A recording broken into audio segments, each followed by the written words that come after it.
Huwag niyo na po kaming hanapin sa mga presinto sapagkat ang inyong mga pulis ay nasa inyo ng mga telepono.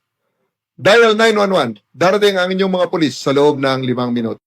Lilingkod sa bawat Pilipino at magbibigay ng tamang impormasyon para sa tahimik at maayos na Pilipinas. Police News Network, alagad ng batas, tagapagtaguyod ng balitang pulis, sandigan ng mamamayan, patnubay ng katotohanan. Kampo Krame, maghahatid ng pinakahuling kaganapan at nagbabagang balita. Ito ang PNN Police News Network. At ngayon, ang inyong mga tagapagbalita. Magandang araw, bagong Pilipinas. Ako ang inyong alagad ng batas, tagataguyod ng balitang pulis, Patrolwoman Melanie Mapa. Maghahatid sa inyo ng tamang balita, kwento ng pulis at serbisyo para sa mamamayan. At ito ang PNP News Online. Ang pangunahing balita ng Police News Network, alagad ng batas, tagataguyod ng balitang pulis.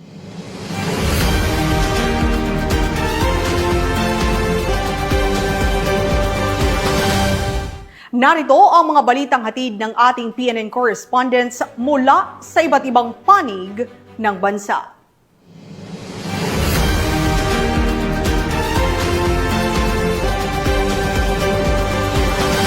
Para sa ating unang balita, naaresto sa ikinasang operasyon sa Villanueva, Misamis Oriental ang top 1 high-value individual kung saan na-recover ang tinatayang 1 milyong pisong halaga ng iligal na droga. Ang detalye ng report mula kay Patrolwoman Danessa Berdos. Arestado ang isang high-value individual sa ikinasang buy-bust operation ng mga operatiba ng Villanueva MPS sa Barangay Katipunan, Villanueva, Misamis Oriental. Kinilala ni Police Major Princess Bergado, OIC ng Villanueva MPS, ang suspect na si alias Boss, lalaki, 28 taong gulang, walang trabaho at residente ng Balingasag, Misamis Oriental.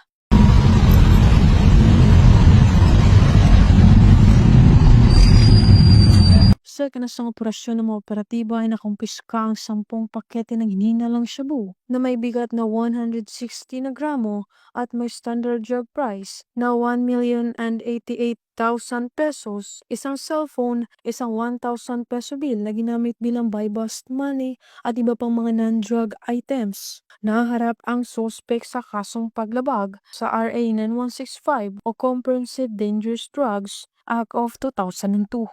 Mula dito sa Gusak, Cagayan de Oro City, ako ang iyong Police News Network correspondent, Patrolwoman Danessa Berdos, alagad ng batas, tagataguyod ng balitang pulis. Maraming salamat, Patrolwoman Berdos. Sa halip na patuloy na magtago sa batas, pinili ng isang lalaki na wanted sa kasong homicide na sumuko sa himpilan ng Lalo Police Station. Alamin ang iba pang impormasyon mula kay Patrolman Eduardo Balawag. Isang lalaking may nakabinbing warrant of arrest ang kusang loob na sumuko sa mga otoridad sa Barangay Bangag, Lalo, Cagayan nito lamang 15 ng Agosto taong kasalukuyan matapos niyang matuklasang siya ay wanted sa batas. Kinilala ang suspect na si alias Andy, 29 anyos, binata, isang magsasaka at tubong Barangay Magsaysay, Lasam, Cagayan. Siya ay kasalukuyang naninirahan sa Barangay Magapit, Lalo, Cagayan. Bilang tugon, agad na inihain ng warrant server ang warrant of arrest na ipinalabas ni Ginoong Conrado Tabag Tabaco, tagapamunong hukom ng RT2 Branch 9 Ballesteros, Apari, Cagayan, para sa kasong homicide ng Article 249 ng Revised Penal Code sa ilalim ng Criminal Case Number 11-18246 na may nirekomendang piyensang nagkakahalaga ng 250,000 pesos. Naipabatid sa akusado ang kanyang mga karapatan konstitusyonal alinsunod sa Miranda Doctrine. Siya ay kasalukuyang nasa kustodiya ngayon ng Lalo Police Station para sa kaukulang dokumentasyon at turnover sa korte na may jurisdiksyon sa kaso para sa nararapat na disposisyon. Patuloy ang pinaigting na kampanya ng Lalo Police Station laban sa lahat ng uri ng kriminalidad bilang bahagi ng layunin nitong mapanatili ang kapayapaan, kaayusan at hustisya sa buong nasasakupan. Mula dito sa Lambak ng Cagayan, ako ang inyong Police News Network correspondent, Patrolman Balawag, alagad ng batas, tagataguyod ng balitang pulis. Maraming salamat, Patrolman Balawag. 14 na kasapi ng Communist Terrorist Group at ilang mga aktivista ang formal na nagbalik loob sa pamahalaan sa lalawigan ng Nueva Ecija bilang bahagi ng patuloy na kampanya ng gobyerno laban sa insurhensya at para sa pagsusulong ng kapayapaan sa bansa. Patrolwoman Jilly Peña sa balita. Isang malaking tagumpay laban sa lokal na terorismo at armadong pakikibaka ang naitala ng Nueva Ecija Police Provincial Office matapos ang voluntaryong pagsuko ng 3 kasapi ng Communist Terrorist Group at pagbabalik loob ng 11 pang aktivista sa panig ng pamahalaan nito lamang nakaraang araw. Sa bayan ng Zaragoza, Nueva Ecija, 3 dating kasapi ng CPP-NPA na kinilalang sina Kamari, Kaabi at Kabeteng ang sumuko sa Nueva Ecija 1st Provincial Mobile Force Company sa ilalim ng pamumuno ni Police Lieutenant Colonel Robert D. Agustin, Force Commander. Sila ay dating kaanib ng damayan ng mamamayan para sa kaapihan at kahirapan o damaka sa ilalim ng alyansa ng mga magbubukid sa gitnang Luzon, Nueva Ecija Chapter. Batay sa kanilang pahayag, sila ay na-recruit ni Carosi noong taong 2018. Ang kanilang pagsuko ay bunga ng pinagsanib na operasyon ng NEPO 1st PMFC, Zaragoza MPS, Provincial Intelligence Unit at Regional Intelligence Unit 3. Samantala, sa bayan ng Gimba, Nueva Ecija, matagumpay namang naisakatuparan ng Nueva Ecija 2nd Provincial Mobile Force Company sa ilalim ng pamumuno ni Police Lieutenant Colonel Warley C. Bitog, Force Commander, kasama ang iba pang unit ng PNP at kasundaluhan, ang isang Special Intelligence Operation sa Barangay Tampak 2nd 3rd, Gimba, Nueva Ecija. Resulta nito ang sabayang pagtalikod ng 11 miyembro ng Liga ng Manggagawang Bukid mula sa Alyansang Magbubukid sa Gitnang Luzon sa ilalim ng Kilusang Magbubukid ng Pilipinas. Ang mga sumukong aktivista na pawang residente ng nabanggit na barangay ay nanumpa ng katapatan sa pamahalaan bilang patunay ng kanilang ganap na pagtalikod sa armadong pakikibaka. Sila ay kasalukuyang sumasailalim sa debriefing at nakatakdang makatanggap ng suporta mula sa mga programa ng gobyerno.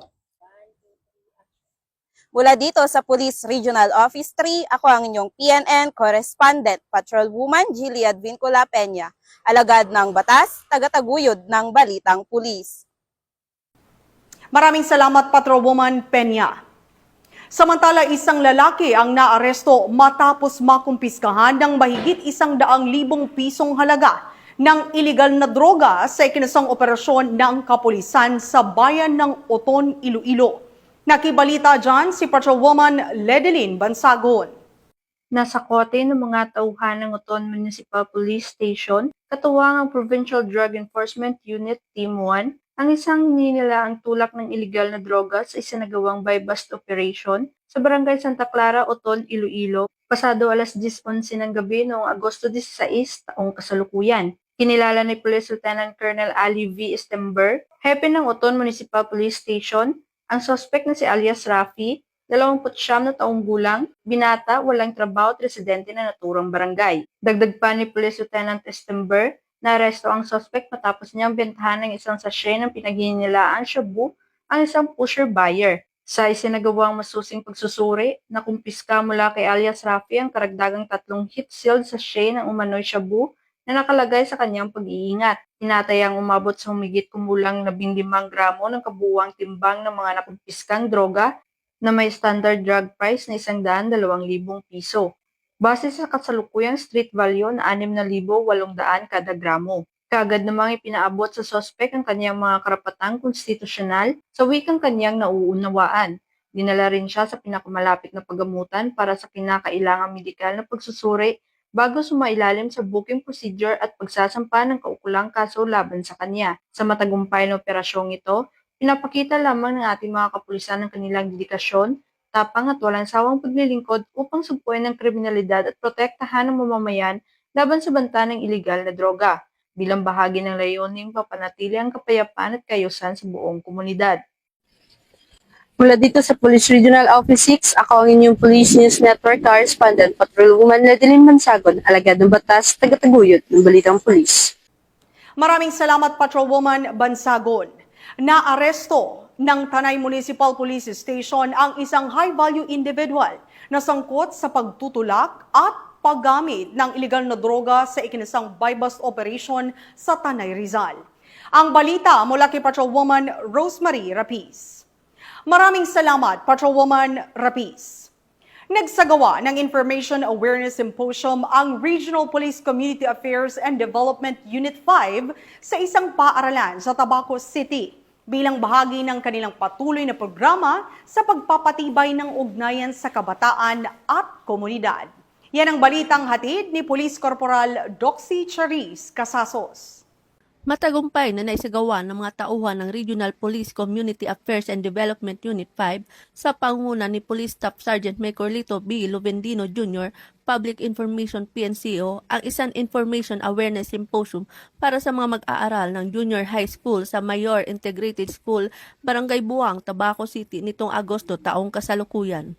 Layunin ng aktibidad na ito na maitaas ang kaalaman ng mga kabataan sa mahalagang usapin tulad ng anti-terrorism, anti-illegal drugs, anti-rape law, and local communist armed conflict, violence against women and children, La Niña at crime prevention, pati na rin ang eSumbong, isang digital na plataforma para sa ligtas at madaling pagrereklamo laban sa krimen.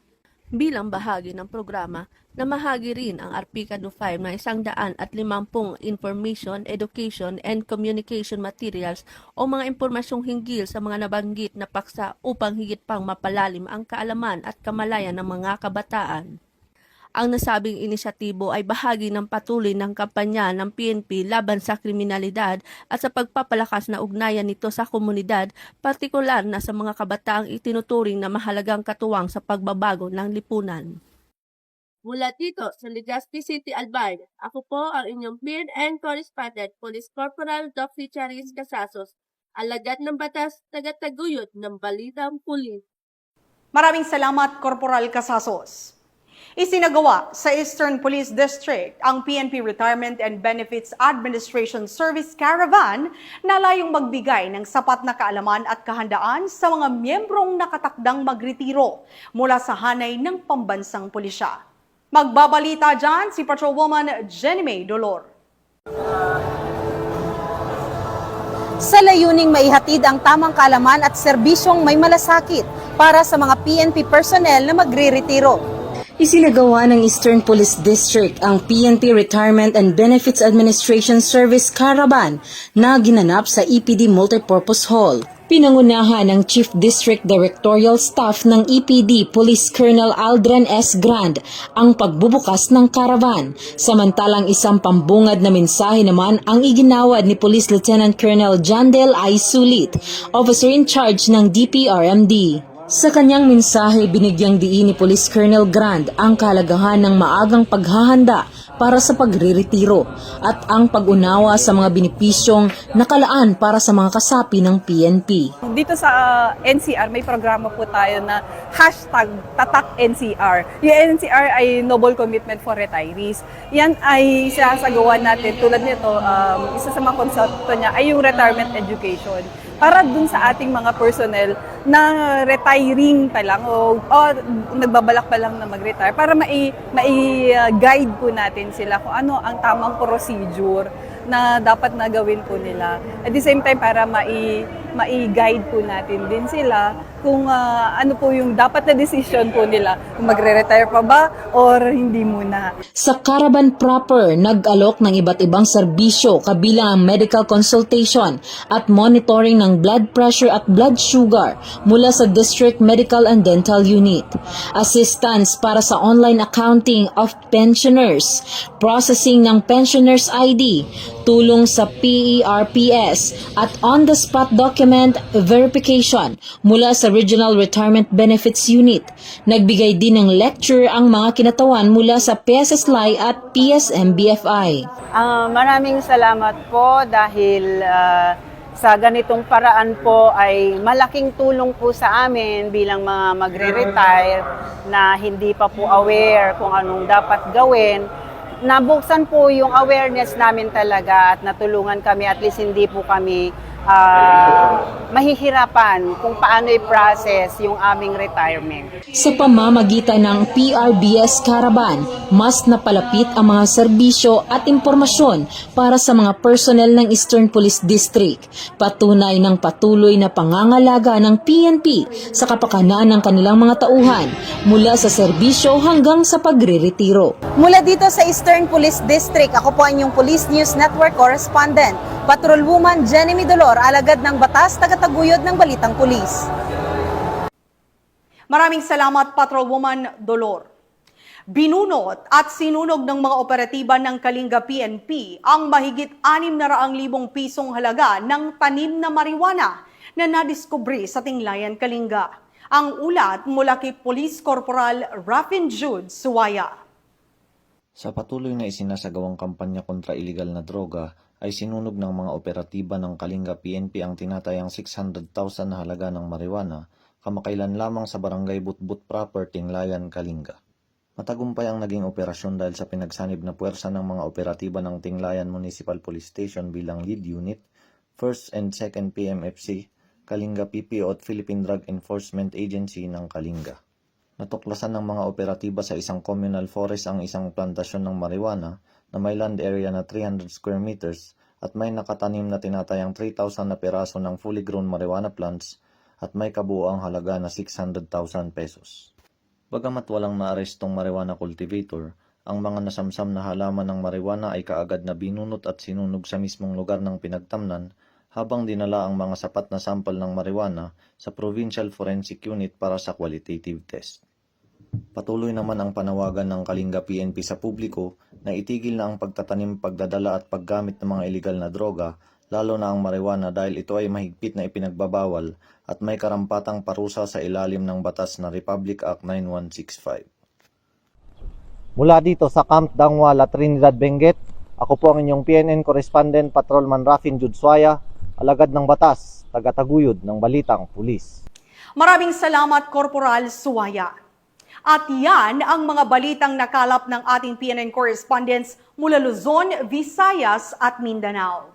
Sa ngalan ng pamunuan ng Philippine National Police, sa pangunguna ni PNP Chief Police General Nicolas Torre III at sa pamumuno ni President Ferdinand Bongbong Marcos Jr., kami ay maglilingkod sa bawat Pilipino at magbibigay ng tama at balanseng balita.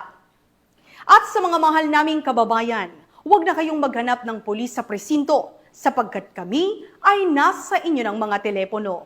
Tumawag sa 911, darating kami sa loob ng 5 minuto.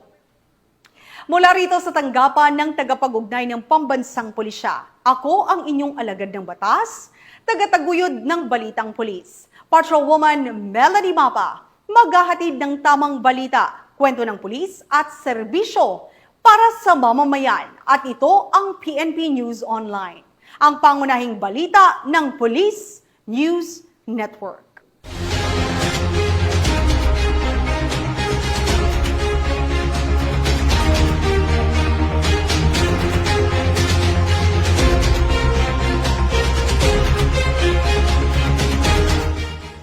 Police News Network, alagad ng batas, tagapagtaguyod ng Balitang Pulis.